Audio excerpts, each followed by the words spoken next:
دوستوں ہمارے چینل پاک ویوز ٹی وی کو سبسکرائب فرمائیں، شیئر فرمائیں اور لائک فرمائیں. شکریہ. بسم اللہ الرحمن الرحیم. الحمدللہ رب العالمین والصلاۃ والسلام علی رسولہ الکریم. اما بعد. پاک ویوز ٹی وی محمد منشا. اس پروگرام میں مختصر سی متعدد نکات پر باتیں کرتے ہیں. پہلا تو معاملہ ہے کہ جو یونائٹڈ نیشنز ہے اس فورم پر جو OIC یعنی آرگنائزیشن آف اسلامک کانفرنس ہے، ان کے انوائس کا ورچوئل کانفرنس ان کی ہوئی، یعنی یونائٹڈ نیشنز کے فریم ورک کے اندر وہاں پر جو پرماننٹ ریپریزنٹیٹیوز ہیں OIC کنٹریز کے، تو اسلاموفوبیا پر ایک ورچوئل میٹنگ ہوئی انوائس کی یا ایمبیسیڈرز کی.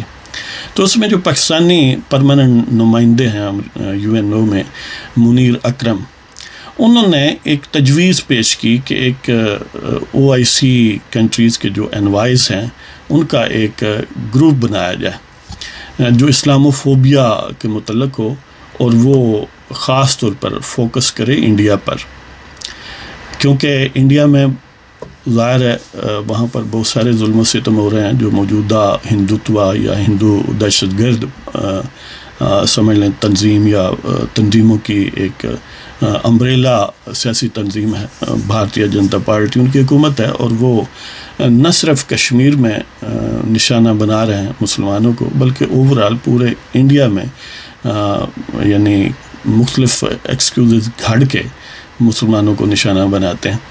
تو اس والے سے انہوں نے کہا کہ ایک اسلاموفوبیا پر گروپ تشکیل دیا جائے جو ہائی لائٹ کرے جو بدترین صورتحال انڈیا میں مسلمانوں کو درپیش ہے اور کشمیر میں، اور ان کی حکومت جو BJP کی ہے ان کو ایکسپوز کرے انٹرنیشنل لیول پر. لیکن یہ تجویز ناکام ہوئی، یعنی OIC جو آرگنائزیشن آف اسلامک کانفرنس ہے اس کے ایمبیسیڈرز نے اس کو ایکسیپٹ نہیں کیا، اور اس میں جو لیڈ کر رہے تھے اس کو ریجیکٹ کرنے میں وہ مالدیپ کے نمائندے اور UAE یعنی متحدہ عرب امارات کے نمائندے. آپ امیجن کر لیں، ایک مالدیپ ہے جو چھوٹے چھوٹے جزائر پر ایک ننھا سا مسلمان ملک ہے، اور ایک ظاہر ہے متحدہ عرب امارات جن کی ہم بڑی خوشامد بھی کرتے ہیں اور ظاہر ہے عموماً ان سے مدد طلب کرتے ہیں.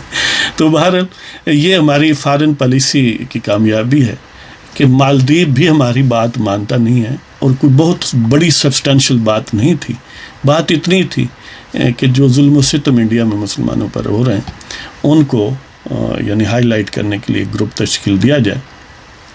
اور جو مالدیپ کی سفیر ہیں تلمیزہ حسین، انہوں نے کہا کہ سنگل آؤٹ نہ کریں انڈیا کو، ہیں جی، اس طرح مذہبی ہم آہنگی جو ہے وہ ڈسٹرب ہوتی ہے ساؤتھ ایشیا میں. تو اسی طرح جو مزے کی بات ہے کہ اس میٹنگ کو چیئر جو کر رہا تھا وہ UAE کا نمائندہ یا سفیر تھا، اور ایک انفارمل گروپ بھی بنانے کی انہوں نے اجازت نہیں دی. وہ کہتے ہیں کہ یہ تو فارن منسٹرز لیول کی بات ہے، حالانکہ ایسی بات نہیں ہے. یہ فارن منسٹر لیولز کے علاوہ انوائز لیول پر بھی، ایمبیسیڈوریل لیول پر بھی بنایا جا سکتا ہے. بہرحال مختصراً بات یہی ہے کہ یہ ہے جناب ہمارے وہ جو چبا منہ کر کے نہیں بات کرتے شاہ محمود قریشی، ان کی اور ہمارے خان صاحب جو ظاہر ہے بہت بڑی چیز ہے، ان کی فارن پالیسی کا یہ کمال ہے. اور اس کے ساتھ وہ جو پٹے وغیرہ ڈال کے ہے نا جو بھگوان آج کل بنے ہوئے ہیں باجوہ صاحب، وہ جاتے ہیں، وہ بھی ظاہر ہے فارن پالیسی میں بھی خاص طور پر نظر کرم رکھتے ہیں. تو ان سب کا اچیومنٹ ان سب کی یہ ہے کہ مالدیپ اور UAE بھی ان کی بات نہیں سنتے.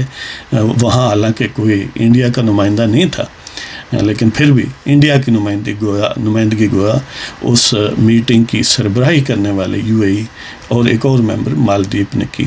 تو یہ حالات ہیں ہمارے. اس طرح ایک اور ظاہر ہے وہ ایک پچھلے پروگرام سے ان کنٹینویشن آپ کہہ لیں کہ کرنل صاحب کی بیوی، اب دیکھ لیں کہ یہاں پر کاؤنٹر کرنے کی جو میڈیا میں کیمپین ہے، جو کوزہ گر ہیں جہالت کے، جو تراشتے ہیں شاہ دولہ ولی کے چوہوں کو، ان کا امیجن کریں کیا ٹیکنیک ہے.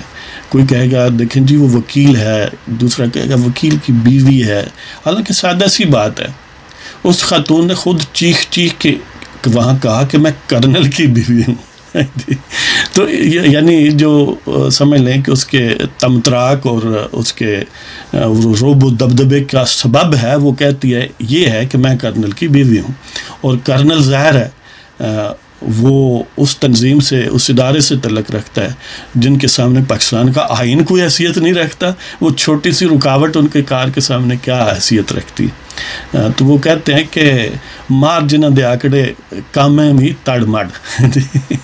تو یعنی جہاں پر باجوہ صاحب اپنے زور بازو سے ایکسٹینشن لیے پھرتے ہیں اور عدل والے کہتے تھے کوئی بات نہیں، قانون نہیں تو نیا بنا لیتے ہیں.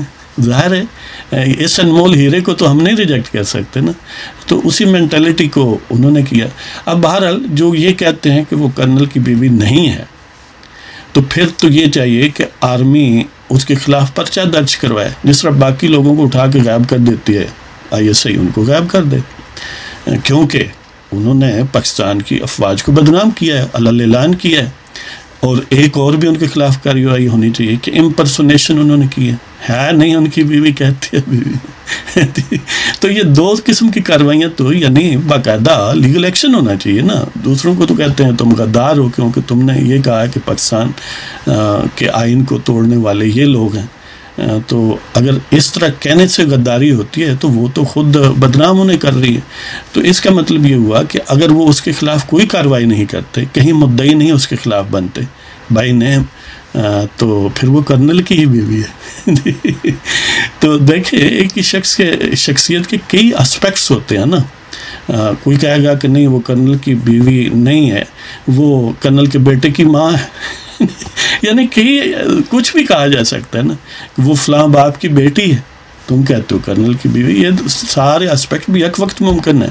وہ وکیل بھی ہو سکتی ہے، وہ کرنل کی بیوی بھی ہو سکتی ہے، دونوں بیک وقت یہ جمع چیزیں ہو سکتی ہیں. بہرحال سادہ سی بات ہے. اگر وہ بیوی ہے تو ظاہر ہے اس نے پھر بھی فوج کو بدنام کیا ہے. اگر بیوی نہیں ہے تو پھر بھی کیا ہے، تو اس کے خلاف کارروائی پھر کریں. دونوں صورتوں میں بات تو وہیں ٹھہرے گی نا. اس کا مطلب اگر اس کے خلاف کوئی کارروائی طاقتور ادارے نہیں کرتے تو پھر وہ وہی ہے جو وہ کہتی ہے. جی، تو اس کے ساتھ ہی آپ کی اجازت چاہتے ہیں. خدا حافظ.